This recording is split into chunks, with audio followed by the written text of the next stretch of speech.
الذين ينفقون أموالهم في سبيل الله ثم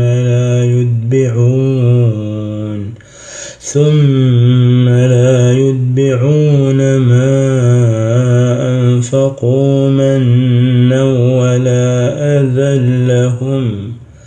لهم أجرهم عند ربهم ولا خوف عليهم ولا هم يحزنون.